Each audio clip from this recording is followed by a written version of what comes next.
को लागत है प्यारो, हरि प्रिया चित्त चुराय गयो सखी, बारो यशोदा को कान हरि कारो। बारो यशोदा को कान हरि प्यारो।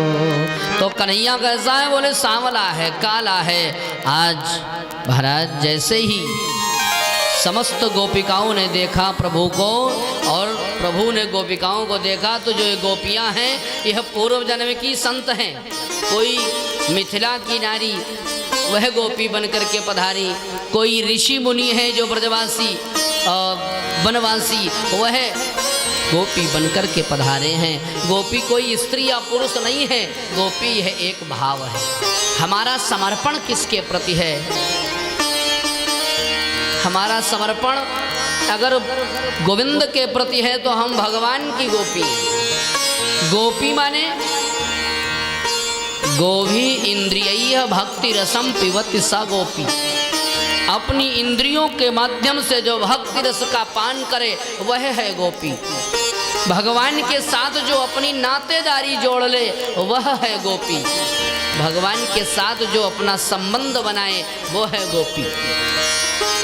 मैंने पहले दिन कहा था कि भागवत कथा के वह 4 नियमों का जो पालन करता है भागवत कथा उन्हें समझ में आती। सबसे पहले वो अधिकारी बने कि हम कथा सुनने के अधिकारी हैं कि नहीं।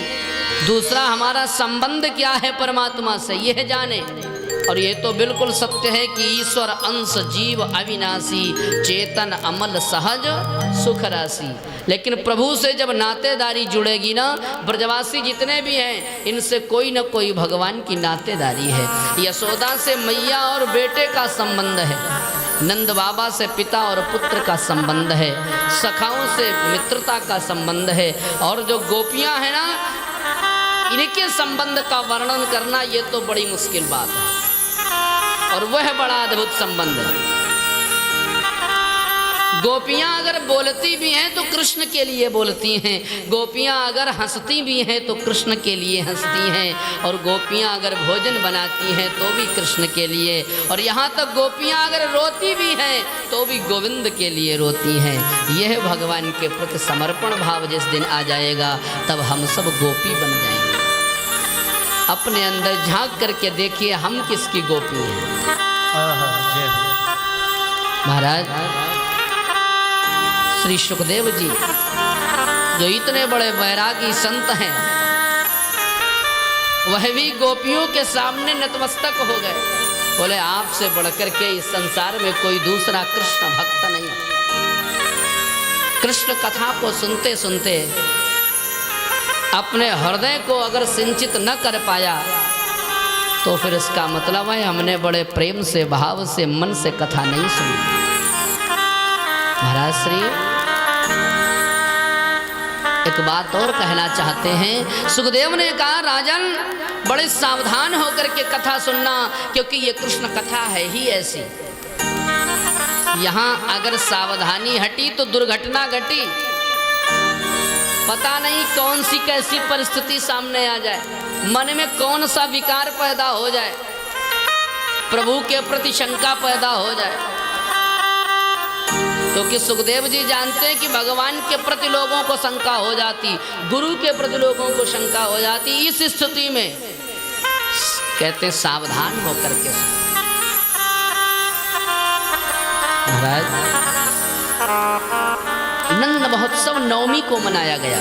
अष्टमी को भगवान का जन्म हुआ और नवमी को नंद महोत्सव मनाया गया। अर्थात ब्रजवासियों ने पूर्ण आनंद लिया, खूब आनंद लिया, सब छक गए। नंद बाबा कंस को वार्षिक कर देने के लिए मथुरा जाते हैं और इधर 5वें दिन भगवान शंकर का आगमन होता है। ब्रज में प्रभु का दर्शन करने के लिए आते हैं। नवमी, दशमी, एकादशी, द्वादशी और त्रयोदशी। कुछ संत कहते हैं कि द्वादशी को अर्थात अष्टमी से लेकर के द्वादशी को और कुछ लोग कहते हैं त्रयोदशी को, अर्थात नवमी से लेकर के त्रयोदशी, 5वें दिन भगवान आए हैं शंकर जी। अब दोनों दिन लगभग भगवान के, क्योंकि उस दिन प्रदोष है, दूसरे दिन त्रयोदशी है। तो भोलेनाथ मानो अपने इष्ट के दर्शन करने के लिए पधारे और भोलेनाथ ने प्रभु का दर्शन किया। देखिए भगवान शंकर जो है ना, काकभूषुंडी जी महाराज से राम जन्म में कहते हैं भैया हमें भी दर्शन करा देना। तो राम अवतार में भी भगवान शंकर दर्शन करने जाते हैं राम जी का। माता पार्वती से कहते हैं देवी सुनो मैंने एक चोरी करी राम अवतार में। देवी जी कहने लगी प्रभु आप भी चोरी करने लगे? हाँ ऐसा कैसे? कहा कि नहीं नहीं चोरी कैसी है, मैंने छुप करके दशरथ के महल में प्रवेश किया और प्रभु का दर्शन किया, ये मैंने चोरी करी। बोले महाराज इसमें चोरी कैसी? कथा सुनने में कौन सी चोरी, बिना बुलाए भी अगर हम चले आए तो ये सबसे अच्छा है। यही तो कथा के प्रति समर्पण है, प्रभु के प्रति समर्पण है। श्री सुखदेव जी महाराज ने राजा परीक्षित से कहा राजन बिल्कुल सावधान होकर के कथा सुनना और मन को केंद्रित करना, एक जगह पर स्थिर करना। मैं कह रहा था कि प्रभु से जब नातेदारी होगी, एक कन्या का ब्याह हुआ और उस कन्या को यह बताया गया था कि तुम्हारा ब्याह वृंदावन में हो रहा है और पास में ही बांके बिहारी जी का मंदिर है। तो उस कन्या ने विचार किया यह तो हमारा परम सौभाग्य है कि हमारा ब्याह हमारी ससुराल वृंदावन में होगी, रोज बांके बिहारी जी का दर्शन करेंगी। वो बिहारी जी की बड़ी भक्त थी। अब ब्याह हो गया, विवाह होने के बाद वह अपने घर को जा रही थी और मन में विचार कर रही थी कि अब हमारा तो भाग्योदय हो गया है, लेकिन अब वो हमारी ससुराल है और ससुराल में कोई ना कोई तो सगा संबंधी होता ही है, तो हम बिहारी जी को अपना कौन सा संबंधी माने, यह मन में विचार कर रही है। ये मन में भाव चल रहा है, ये कथा नहीं है, ये बिल्कुल सही घटना है। ये मन में वो विचार कर रही है कि मैं कौन सा संबंधी मानूं, कौन सा रिश्तेदार मानूं। मन में सोचा भगवान होंगे कैसे। उसने सुन रखा था गुरुजनों से, संतों से, अपनी माँ से, पिता से कि भगवान का जो स्वरूप है वो बालक का स्वरूप है, छोटे से हैं भगवान कन्हैया। जब उसको ये याद आया कि भगवान छोटे से हैं तो उसे एक बात याद आई कि अगर छोटे हैं तो हमारे पति देवता से तो छोटे ही होंगे। सो पति देवता से छोटे होंगे तो रिश्ते में उनके भैया लगते होंगे, और जब भैया लगते होंगे तो हमारी उनकी नातेदारी हुई देवर और भौजाई की। यह मन में विचार कर रही है। इधर जैसे वृंदावन में पहुंची, उसके पति ने उससे कहा तू एक काम कर, इस चबूतरे पर कुछ देरी के लिए बैठ जा और मैं कुछ सामग्री लेकर के आ रही हूँ। और जैसे ही वह सामग्री लेने के लिए उसका पति गया, इधर वह बैठी है और बड़ा लंबा सा घूंघट डाले, क्योंकि भैया ससुराल में आई है। घूंघट उठा करके इधर उधर भी नहीं देख सकती। पहले का घूंघट भी ऐसे ही चलता था कि एक बार डाल लिया ना तो बाहर का कुछ नहीं दिखता, अब तो सवार पार, ऐसा घूंघट। वैसे हमारे सनातन परंपरा में अनादिकाल से घूंघट प्रथा नहीं थी। मर्यादा हमारे यहाँ, अनुशासन हमारे यहाँ जरूर सिखाया गया, लेकिन ये जो घूंघट और पर्दा प्रथा थी ना, ये नहीं थी। ये जब मुगल काल प्रारंभ हुआ तब यह हुआ। और ये घटना भी बहुत ज़्यादा मुश्किल से बाबा तुलसीदास और सूरदास जी के ज़माने की है, 400 साढ़े 400 साल पहले। तो बड़ा लंबा सा घूंघट डाले थी। मन में सोच रही थी चलो अपने बिहारी जी को हम देवर मानेंगे, और वह भगवान की याद में तन्मय थी। और भगवान को साधुवाद दे रही थी कि गोविंद बड़ी कृपा हुई आपकी कि आपने हमको यहाँ बुला लिया। तब तक एक घटना घटी। ये जैसे ही बैठी थी आंखें बंद करके प्रभु का ध्यान कर रही थी, वैसे ही कोई नन्हा सा बालक आया और इसका घूंघट उठा करके इससे पूछता है, और भाभी जी सब ठीक है? जैसे ही ये कहा वो चौंक गई, यहाँ तो मुझे कोई जानने वाला भी नहीं और ये किसने मुझे भाभी कहा।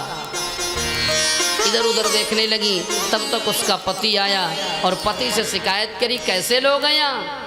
अभी हम नई नई ब्याह करके आई और मेरा घूंघट उठा करके एक बच्चा चला गया। बड़े शैतान बच्चे हैं यहाँ के। पति ने कहा, तुम उसको पहचान पाओगी? उसने कहा, मैं पहचान लूंगी, वो जैसे ही मेरे सामने आएगा मैं उसे पहचान लूंगी। पति ने कहा, ठीक है, जब सामने आए तो बताना, उसको दंडित करेंगे। बात आई गई हो गई, वो ससुराल से मायके आई, मायके से ससुराल गई। उसके पति ने कहा था, बेटा देवी मैं आपको बिहारी जी का दर्शन कराने ले जाऊंगा, लेकिन मौका नहीं मिला। एक दिन जन्माष्टमी का पर्व था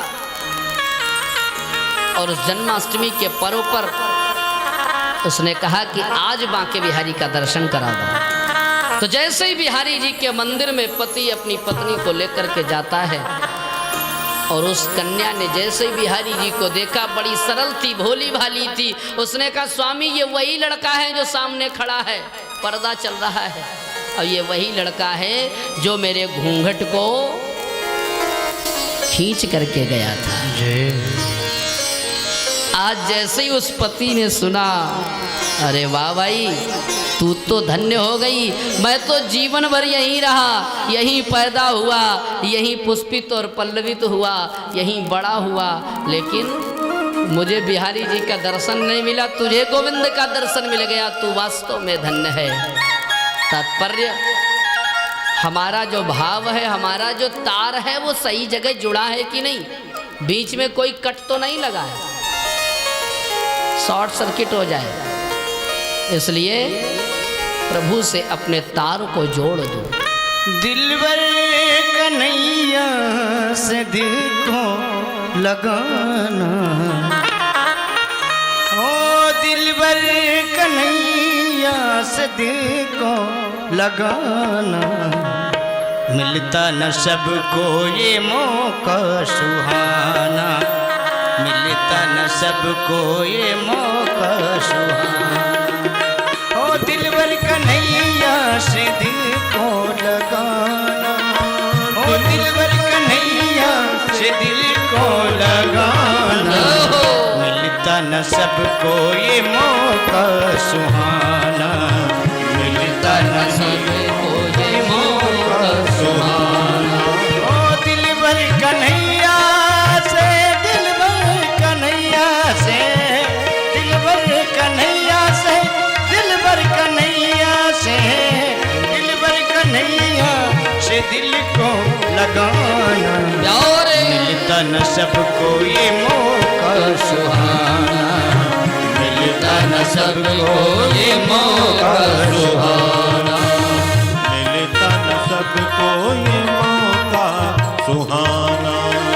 हरि बोल।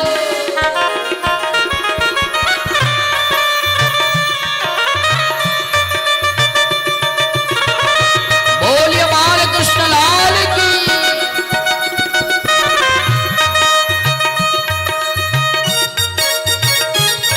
जय हो।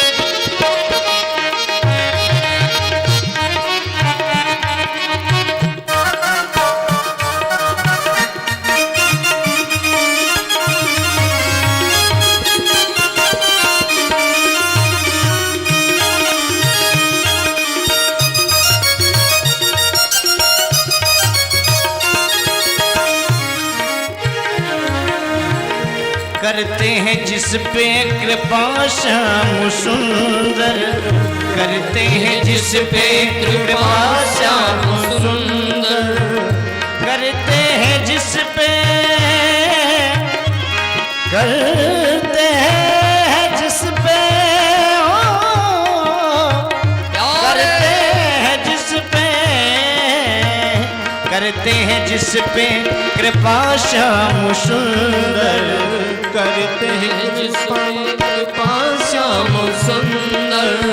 जगती तमन्ना उन्हीं के ही अंदर, जगती तमन्ना उन्हीं के ही अंदर, मेरे मोहन ब्रजराज से नाता जुड़ा जब है, गोविंदो तब जग की क्या परवाह करें, हम याद में उनकी रोते रहे, पलकों पर अश्रु प्रवाह भरे, जितनी वो दूर रहे हमसे, उतना हम उनके पास रहे, सुख अद्भुत प्रेम की पीड़ा में, हम आह करें वो वाह करें, हम आह करें वो वाह करें, हम आह करें वो वाह करें, करते हैं जिस पे कृपा श्याम सुंदर, करते हैं जिस पे कृपा श्याम सुंदर। जगती तमन्ना उन्हीं के ही अंदर, जगती तमन्ना उन्हीं के अंदर। हो अवसर मिले तो, अवसर मिले तो, ऐसा मौका सबको नहीं भगवान देते, अवसर मिले तो, अवसर मिले तो, अवसर मिले तो इसे ना गवाना, मिलता न सबको ये मौका सुहाना, मिलता न सबको ये मौका सुहाना। ओ दिलबर कन्हैया से, दिलबर कन्हैया से, दिलबर कन्हैया से दिल को लगाना, मिलता न सबको ये मौका सुहाना, मिलता न सबको ये मौका सुहाना, मिलता न सबको ये मौका सुहाना, मिलता न सबको ये मौका सुहाना। हृदय और आंख का बड़ा अच्छा संबंध है। एक गोपी ने भगवान कृष्ण को उलाहना दिया एक बार कि प्रभु ये जो हमारी आंख है और हमारा जो हृदय है ये बड़ा विचित्र है। एक काम करो प्रभु, आप या तो यहाँ आकर के हमेशा के लिए बैठ जाओ, और जब आप बैठ जाओगे तो कोई समस्या नहीं होगी, क्योंकि जब आप होते हो तो बड़ा आनंद आता है, और जब आप चले जाते हो तो विरह हमारे जीवन में रहता है। महाराज श्री सुखदेव जी कहते हैं, एक संत ने यहाँ पर लिखा दिल और आंख के संबंध को, उन्होंने कहा, बड़े ध्यान से सुनिएगा पंक्तियों को। दिल ने आंख से कहा, दिल बोला आंख से तुम देखा करो कम, दिल बोला आंख से तुम देखा करो तुम। बोले क्यों? कहा देखते हो तुम और तड़पते हैं हम। जय हो जय। तो आंख ने भी कहा, आंख बोली दिल से, आंख बोली दिल से तुम सोचा करो कम, सोचते हो तुम और रोते हैं जय हो। तो ये बड़ा विचित्र संबंध है हृदय का, दिल का और आंख का। और यह संबंध तभी प्रगाढ़ होगा जब गोविंद से संबंध जुड़ेगा, तो ये दोनों धन्य हो जाएंगे। बोलिए गोविंद भगवान की जय। 5वें दिन भगवान शंकर आए और 6ठे दिन कौन आई? पूतना। बाबा व्यास लेखनी उठाते हैं और लिखते हैं, कंसेन प्रहिता घोरा पूतना बालघातिनी शिशोंश्चचार निघ्नन्ति पुरग्राम ब्रजादिशो। यह पूतना कंस की सेविका है और यह शिशुओं को मारती हुई ब्रजमंडल में भ्रमण कर रही है। शिशु और पुत्र में अंतर है। शिशु वो है जो अपनी माँ का स्तनपान करता है, यानी कि दूध पीता है, वो शिशु है। और जो बड़ा है वो सुत में उसका वो गणना हो जाएगी। शिशु और सुत में यह अंतर है। तो अब आज भगवान 6 दिन के हैं और भगवान के जन्म के समय, या यूं कह लीजिए 1 महीने के जितने भी बच्चे हैं उन सभी को मारती हुई वो ब्रजमंडल में भ्रमण कर रही है। और जैसे उसने देखा कि नंद बाबा के यहाँ आज महोत्सव है, छठी मनाई जा रही है, कल कन्हैया की छठी मनाई गई होगी, तो जब छठी मनाई गई उस समय सब ब्रजवासी नंद बाबा और मैया यशोदा को बधाई देने के लिए पहुँचे। और इधर पूतना भी सज धज करके पहुँची है। नंद बाबा यहाँ है नहीं, केवल यशोदा जी, क्योंकि नंद जी वार्षिक कर देने के लिए जा चुके।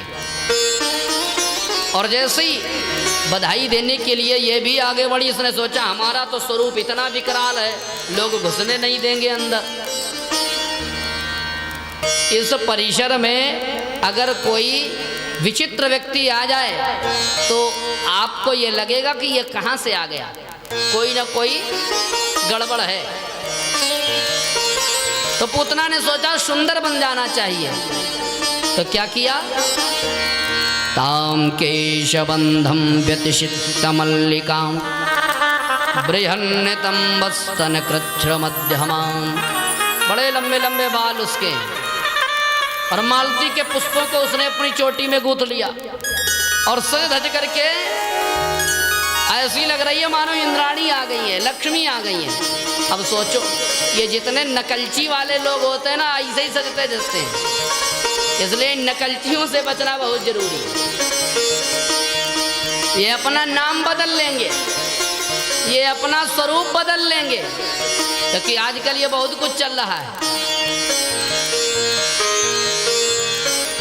अशरफ राम मोहन बन जाएगा, इसलिए बच कर के रहना। बहुत महत्वपूर्ण विषय हमने कहा है।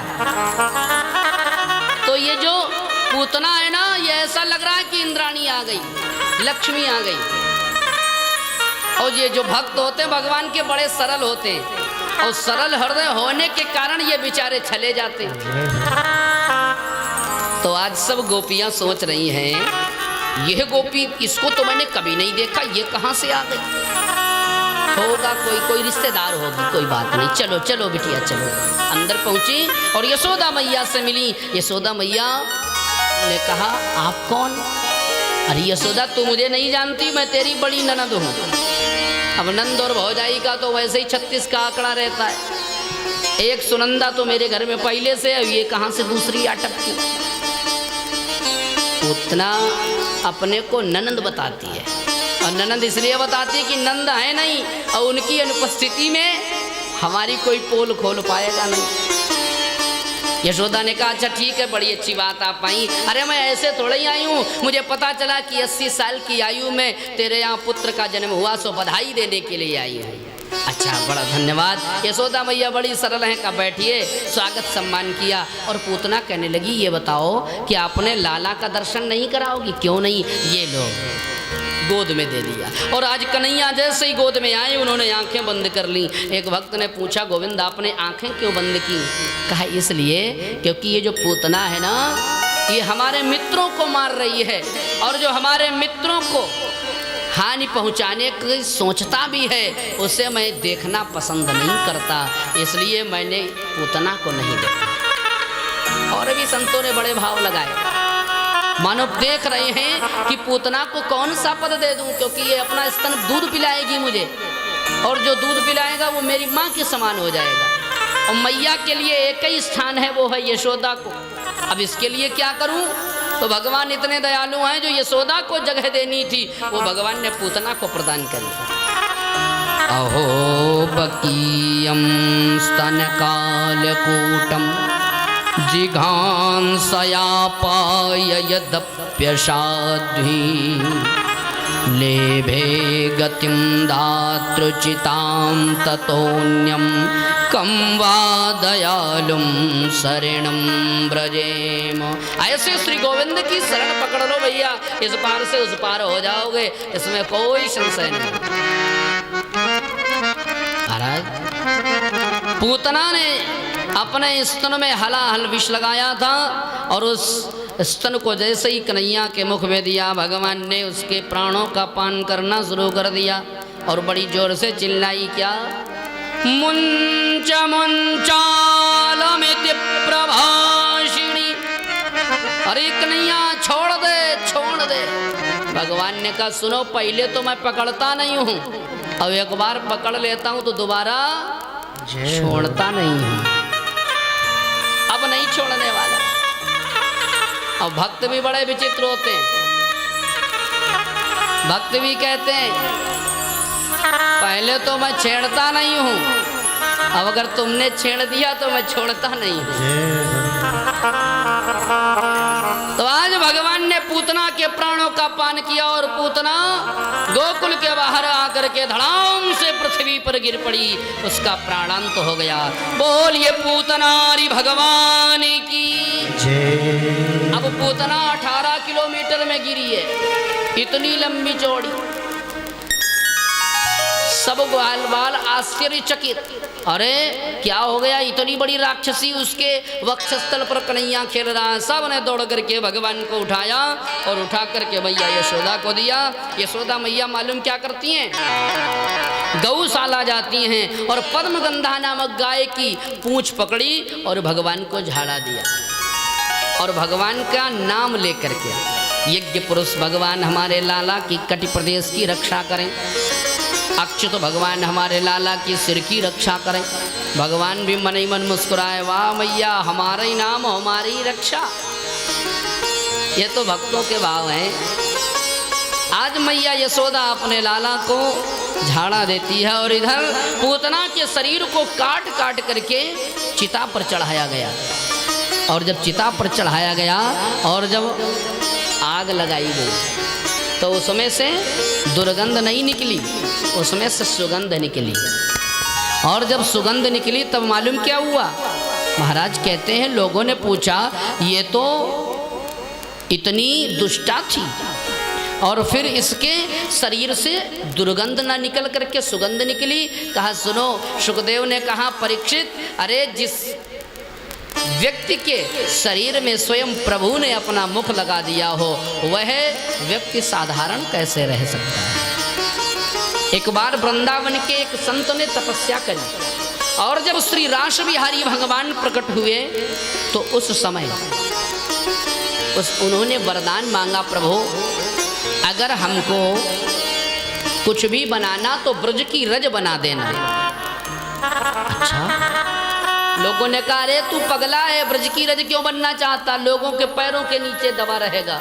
बोले, नहीं नहीं, तुम नहीं जानते, बड़ा सौभाग्य होगा अगर मैं ब्रज की रज बनूंगा, और उससे भी बड़ा सौभाग्य होगा जब कोई ब्रज का कुम्हार आएगा और उस ब्रज की रज को अपने घर ले जाएगा, और उससे सकोरा बनाएगा, और उसको अग्नि में तपाएगा, और फिर जब मेरा परम सौभाग्य जागृत होगा, मैं नंद भवन में जाऊंगा, और मैया यशोदा उसमें माखन मिश्री रख करके कन्हैया को खाने को देगी, और जब प्रभु की कृपा होगी वह सकोरा गोविंद के होठों से लगेगा तो मेरा जीवन धन्य हो जाएगा। इसलिए ब्रज की रज बना देना प्रभु। रसखान जी कहते हैं कि महाराज, अगर मुझे मनुष्य बनाना तो कहाँ का मनुष्य बनाना? मानुष हो तो वही रसखान, बसों मिली गोकुल गांव के ग्वारन। और अगर मुझे पशु बनाना तो कहाँ का बनाना? जो पशु हो तो कहाँ बस मेरो, चरो नित नंद की धेनु मझारन। और गोविंद अगर मुझे पत्थर बनाना तो कहाँ का बनाना? मैं बता रहा हूँ। पाहन हो तो वही गिरि को, जो धर्यो कर छत्र पुरंदर कारण। और अगर मुझे पक्षी बनाना तो बोले जो खगा हो तो बसेरो करो मिली, कलिंदी कोल कदम्ब की डारन। अगर मुझे पक्षी बनाना तो कदम्ब वृक्ष का पक्षी बना देना। और गोविंद जब आप कदम्ब के वृक्ष की डाल को पकड़ करके बंसी बजाओगे तो कम से कम आपके उस बंसी निनाद को, आपके उस दिव्य स्वरूप को, आपकी उस अप्रतिम माधुरी का मैं दर्शन कर लूँगा और धन्य हो जाऊँगा। जो खग हो तो बसेरो करो मिली, कलिंदी कूल कदम्ब की डार। जो पशु हो